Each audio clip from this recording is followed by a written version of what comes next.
자, 그러면 창조 목적을 깨는 것이 뭐냐? 창조 목적이 깨지는 것을 타락이라고 이야기해요. 창조 목적을 깨는 것이 타락. 그런데 이 타락은 어떻게 되어 있냐면은 타락에 대해서는 기독신학에서 가르침이 선악과 따먹고 타락했다는 거예요. 근데 선악과는 과일인데 선악과 따먹고 타락했다. 그래서 원래는 우리가 오래 살고 원래는 또 우리가 정말 이게 잉태의 고통도 없고 일하지 않아도 되고 그냥 막 천국같이 그냥 에덴 동산에서 살고 있는데 선악과 하나 따먹을 때 우리가 타락해서 쫓겨났다. 이렇게 이야기하고 있다는 거예요. 그러니까 우리가 이 말씀을 처음 타락의 근본과 창조 목적의 근본을 가르쳐 주신 우리 총회장 목사님이 그 아담과 하와가 그렇게 원망스럽다는 거예요. 내가 이 두메 산골에서 이 고생하며 살아가는 거, 그 아담이 그리고 그 하와가 선악과 하나 따먹은 때문에 내가 이 고생 이 꼴로 살아간단 말이냐? 너무너무 원망스럽다라는 거예요. 그래서 땡볕에서 열심히 그냥 일을 하고 보리밭 일을 하다 보니까 세상이 선악과 때문에 이랬다고? 아담과 하와 때문에 이랬다고? 아니 근데 지가 따먹었는데 내가 왜 이 고생을 해야 되냐고 하나님에 대한 원망까지 생기더라는 거예요. 그러다 보니까 선악과를 왜 만들었지? 선악과를 만들지 않았으면 좋았지 않았을까? 선악과를 왜 만들었을까? 선악과를 꼭 만들어야 된다면 선악과를 못 따먹게 하지 왜 이렇게 따먹기 좋게 만들어놨을까? 그래서 우리 말씀을 가르치신 총회장 목사님이 이 선악과에 대해서 너무 궁금해가지고 약 18년 이상 동안 20년 가까이 이것으로 기도했다는 거예요. 선악과가 무엇입니까? 왜 만들었습니까? 만들어서 못 먹게 만들지 왜 그렇게까지 만들어놓고 함정을 판 것입니까? 따먹을 수밖에 없게끔 이래도 네가 안 따먹을래 이렇게 해놓고 따먹으니까 따먹었지 하고 쥐어받고 하나님 그런 하나님이십니까? 이런 의문들을 가지고 끊임없이 기도를 했다는 거예요. 그리고 도대체 선악과가 도대체 뭐냐 도대체 무슨 과일이길래 그렇게까지 못 참고 따먹을 정도로 그렇게 대단한 과일이었느냐라는 것도 궁금했다는 거예요. 근데 그 총회장 목사님이 살았던 그 마을에 동네 그 형들이 자기들끼리 막 이야기하는 소리를 듣게 되었는데 야 내가 어젯밤에 따먹다가 죽을 뻔했다 이런 이야기 하는 거예요. 그리고 내가 먹었으니까 이제 그것은 내 거다 이렇게 또 이야기하더라는 거예요. 그래서 총회장 목사님 그걸 전혀 몰라가지고 그게 무슨 말인가 도대체 그 여자 속에 과일을 숨겨두었나? 그런 마음이 들어서 계속 예수님께 물어봤다는 거예요. 그게 무슨 뜻입니까? 하고 물으니까 네가 직접 물어봐라 이렇게 이야기하더라는 거예요. 그래서 그 형들한테 가서 물어봤어요. 그게 무슨 말입니까? 하니까 그냥 웃으면서 너도 크면 알게 돼. 너도 크면 알게 돼. 그렇게만 이야기하더라는 거예요. 그래서 다시 예수님께 물으니까 성경을 자세히 보아라. 성경의 모든 근본이 다 나와 있다. 이렇게 이야기를 하더라는 것입니다. 그러니까 정말 타락이라는 것은 창조 목적을 깨는 건데 이렇게 엄청나고 위대한 우리 인생의 근본된 목적인 이 창조 목적을 우리가 이루어야 되겠는데 타락이 뭔지 모르면 그렇게 간절한 열망이 있음에도 불구하고 자기도 모르게 막 타락을 하고 있다는 거예요. 그래서 창조 목적도 알아야 되지만 창조 목적을 깨는 타락이 무엇인지도 정확하게 알지 않으면 절대로 안 된다는 거예요. 그래서 이 타락에 대해서 너무너무 알아야 되겠는데 이 타락은 성경에 보면 창세기에 그 타락의 전발이 나오게 되죠. 타락의 전발이 나오게 되는데 이것이 우리가 잘 알 수 없는 비유로 되어 있더라는 거예요. 자, 그래서 따져보면 선악과는 정확하게 보면 선악나무의 열매예요. 근데 성경에 보니까 에덴 동산에 생명나무하고 선악나무를 중앙에 세웠대요. 그러니까 선악나무가 있는데 이 선악나무의 열매가 선악과인 거예요. 그러면 생명나무의 열매는 생명과겠죠. 근데 생명나무가 뭔지 선악나무가 뭔지 우리 몰라요. 그래서 농산물 시장에 가서 사장님 선악나무 하나 주세요. 그렇게 하면 선악나무요? 요즘 많이 찾으시네. 여기 있어요. 라고 하면 내가 당장 알겠죠 사실은. 근데 천하에 누구한테 가서 물어봐도 선악나무라 그러면 아무도 몰라. 생명나무 하나 주세요 하니까 생명나무 좀 비싼데 요즘. 그래도 살래요? 네. 자 여기 있어요. 가져가세요. 생명과가 열릴 겁니다.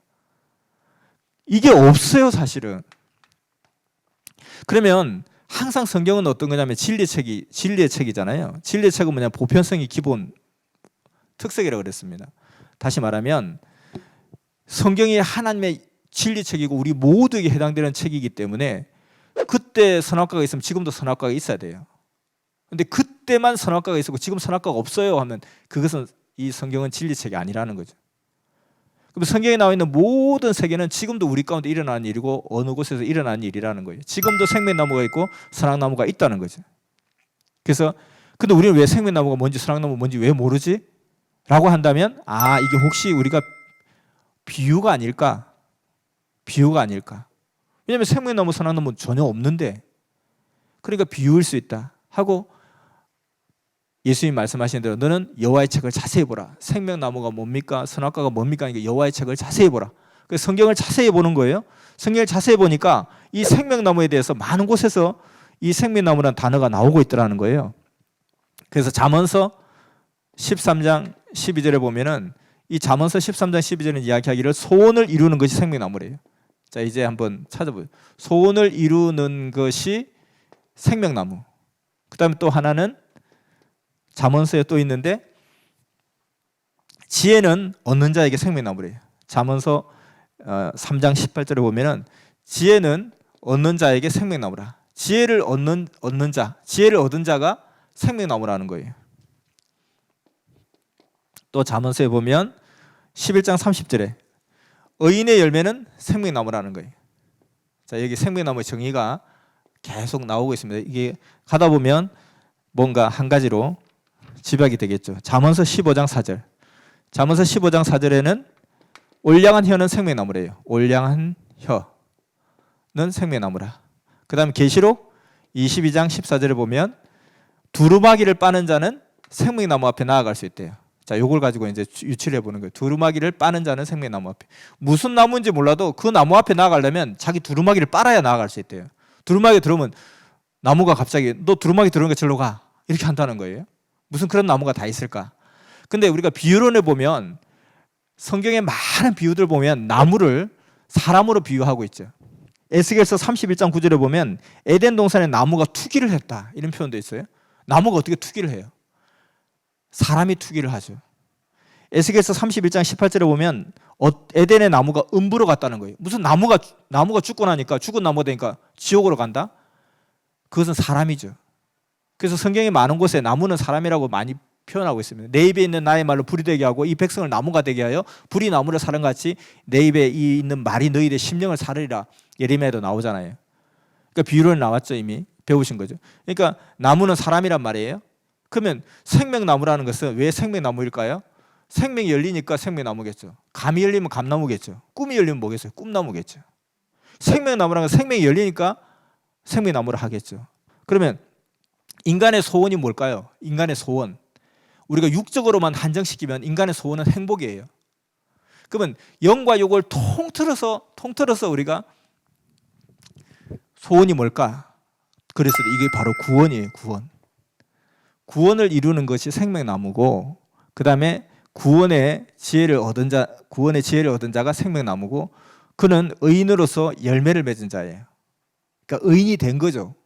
그러니까 열심히 노력해가지고 의인으로서 열매를 맺은 사람. 그리고 그는 올량한 혀를 가졌대요. 혀는 뭐죠? 혀는 비유론의 말씀이라고 했어요. 너 혀 조심해. 이건 메롱메롱 하지 말라는 뜻이 아니에요. 메롱메롱 하기만 해봐. 혀 낼렁거리면 그냥 혀를 뽑아버릴까 이게 아니고 혀 조심해. 이것은 뭐냐면 말 조심하라 이 뜻이잖아요. 혀를 금하라. 말을 조심해라. 말을 함부로 하지 말라 이 뜻이잖아요. 올량하다는 것은 온전하고 좋은, 완전하고 좋은 말씀은 곧 생명나무라. 그리고 그 생명나무는 두루마기를 빨아야 그 생명나무 앞에 나아갈 수 있대요. 두루마기라는 것은 옷이잖아요. 옷은 비유론에 보면 의의 행실을 옷으로 표현하고 있잖아요. 그러니까 의의 행실이 깨끗한 사람은 흰 옷을 입고 있고, 의의 행실이 안 좋은 사람은 검은 옷을 입고 있고, 두루마기를 빤다는 것은 옷을 빤다는 것이고, 의의 행실을 깨끗게 한다는 것이고, 의의 행실을 깨끗게 하는 자만이 그 앞에 나아갈 수 있다. 근데 그 생명나무는 우리에게 생명을 주는 사람이다. 이 생명은 영원한 생명이겠죠. 우리에게 영원한 생명을 주는 사람? 메시아밖에 없어요. 영원한 생명을 주는 사람. 그리고 그는 우리에게 구원의 소원을 이루어주는 사람.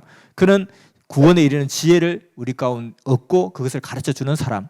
그는 의인으로서 스스로가 완전한 어떤 메시아로서의 열매를 맺은 사람. 그는 완전한 말씀을 가진 사람. 예수님께서 말씀하시기를 내가 율법을 폐하러 온 것이 아니라 율법을 완전케 하러 왔다. 그 모세의 율법은 2000년 전의 율법 아니냐. 이제 좀 더 보강해야 될 것이 있어서 내가 그 터전 위에 율법을 완전케 하러 왔다. 올량한 혀라는 거예요. 그리고 메시아 된 예수님 앞에 나아갈 때는 자기 의의 행실을 깨끗게 하지 않으면 그 앞에 나아갈 수 없다는 거예요.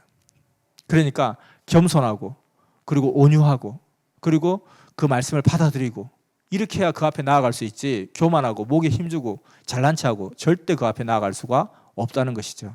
그래서 이렇게 볼 때 생명나무는 뭘 이야기하냐면은 결국 이 잠언서는 구약이잖아요. 이 구약에 있는 이 생명나무 누구를 상징하냐, 결론적으로 보니까 예수님을 나타내고 있더라는 거예요. 구약은 예수님에 대한 예언이니까. 근데 창세기에 이 생명나무는 뭘까 하는 것이죠. 에덴 동산에도 그러면 메시아가 있었나? 에덴 동산의 생명나무가 분명히 창세기 2장 9절을 보면 에덴 동산의 중앙 가운데 생명나무와 선악나무를 세웠다 그랬는데 이 생명나무는 도대체 누구를 이야기하는 거지? 라고 했는데 고린도전서 15장 45절을 보면 이런 말이 있어요. 첫사람 아담은 산영이 되었고 마지막 아담은 살려주는 영이 되었다, 이렇게 표현하고 있어요. 그러니까 아담을 둘 이야기해요. 첫사람 아담이 있고 마지막 아담이 있다는 거예요. 근데 첫사람 아담은 당연히 누구를 이야기하겠어요? 창세기에 나온 그 아담을, 우리가 잘 아는 아담을 이야기하겠죠. 그 아담을 이야기하는 거예요. 근데 이 아담이 산영이 됐다 그랬거든요. 이거 무슨 말인가 하니까 우리가 보면 하나님의 역사는 지구 역사가 45억 년부터 시작되어 가지고 수백만 년 전에 인간이 만들어지고 쭉 흘러오다가 지금부터 6천 년 전에 아담을 택한 거예요. 처음으로 하나님이 아담을 하나님의 창조 목적의 뜻을 이루기 위해서 택했다는 거예요. 택해서 성경에 보면 코에다가 생기를 불어넣으니 생명이 된지라, 생명이 되었다 그랬어요. 이건 뭐냐면은 이 이전의 사람들도 원시인들이 있었는데 이 원시인들이 이들도 영이 있었다는 거예요. 영이 있었는데 하나님하고 관계가 연결되지 않았다는 거예요. 축구공을 샀는데 아직 바람을 안 넣은 거예요, 안에. 그러니까 바람을 안 넣으니까 축구공이 생명력이 아직 없는 거예요. 근데 아담 때 축구공에 바람을 집어넣었어요. 코에다 생기를 후 불어넣으니까 생명이 된지라, 산영이 된지라. 이게 뭐예요? 여기서 코에 생기를 불어넣으니 생명이 된지라, 요 말이에요. 그러니까 이 첫사람 아담은 창세기 아담을 이야기하는 거예요. 창세기 아담을. 근데 마지막 아담은 살려주는 영이 되었대요. 살려주는 영. 살려주는 영이 됐다는 뭐냐면 아담 때부터 하나님과 관계가 끊어져 버린 거예요. 다리가 끊어져 버렸어요. 근데 그러다 보니까 예수님 오시기까지, 예수님 오시기까지 4,000년 동안은 구약은 하나님과 관계가 끊어져 있었어요. 근데 예수님 오셔서 어떻게 했죠? 하나님과의 관계를 다시 연결시켜줬어요. 그러니까 예수님이 나를 살려주셨다는 거예요. 예수님 이후로 내가 태어나 보니까 하나님과 관계가 연결되어 있었고 예수님 이전에 내가 살았다면 하나님과 관계가 끊어져 있는 거예요. 왜 이렇게 됐죠? 아담 때 끊어진 거야. 나는 왜 이렇게 하나님 연결되어 있죠? 예수님 때 다시 끊어진 영을 다시 이어주신 거야. 그러니까 예수님은 뭐냐면 살려주는 영이 됐다는 거예요. 다시 말하면 이 마지막 아담은 누굴 이야기하냐면 예수님을 이야기하고 있는 거예요. 그러니까 창세기 아담도 아담, 예수님도 아담이듯이 결국 생명나무가 예수님이듯이 이 창세기에 있는 이 생명나무 누굴 이야기냐? 아담을 이야기한다는 거예요. 그 생명나무를 동산의 중앙 가운데 세웠다는 것을 중심자로 삼았다는 뜻이에요.